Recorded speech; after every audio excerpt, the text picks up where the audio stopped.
बिस्मिल्लाहिर्रहमानिर्रहीम, अस्सलामुअलैकुम। Welcome to Cook with Mariam. आज मैं अपने किचन के अंदर आपको सही तरीका बताऊंगी कि जुशांदा किस तरह से बनाया जाता है। हम तो सिर्फ गर्म पानी करते हैं, जुशांदा ऐड करके पी लेते हैं, पर ये तरीका नहीं है सही। तो मैं आपको एक बहुत बेहतरीन तरीका बताऊंगी कि जिससे नज़ला, ज़ुकाम, खांसी वांसी सब जो है वो बहुत बेहतर फील करेंगे आप।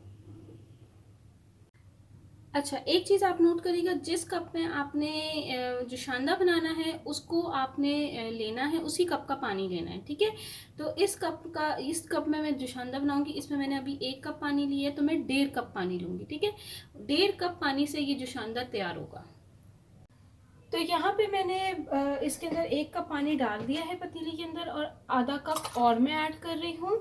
और जो है, आपने ये दालचीनी का एक टुकड़ा और ये जो इलायची है, आपने इसको खोल के डालनी है। ये देखें, ऐसे खोल के फिर आपने ऐड करनी है। और अब आप चूल्हा ऑन कर दें और इसको इतना पकने दें कि आधा कप जो पानी हमने एक्स्ट्रा डाला है वो सूख जाए।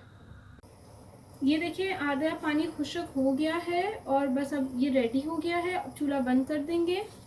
यहाँ पे जो है, मैंने ये कप ले लिया है। कप के ऊपर जो है ये स्टेनर रख रही हूँ। स्टेनर के ऊपर अब मैं ये कावा स्टेन कर लूँगी। एक जुशांदा लेंगे,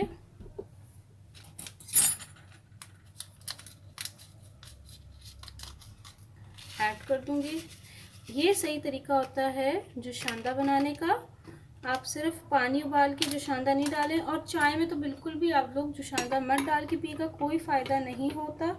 बस आपने ये देखिए, इस तरीके से इसको पिएंगे तो देखिएगा आपका फ्लू सही हो जाएगा। और आप इसको दिन में 2 दफ़ा ले लें, 3 दफ़ा ले लें, ये हार्मफुल नहीं होता।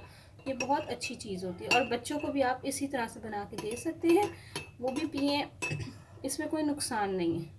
अगर मेरी वीडियो आपको पसंद आई है, मेरी रेमेडी अच्छी लगी है, तो मेरे चैनल को ज़रूर सब्सक्राइब करें और साथ ही दिया हुआ बेल आइकॉन का बटन लाजमी दबाएं। मैं आपके साथ बहुत अच्छी रेसिपीज़ और टिप्स शेयर करती रहती हूँ। Thank you for watching my video. दुआ में याद रखिएगा। अल्लाह हाफ़िज़।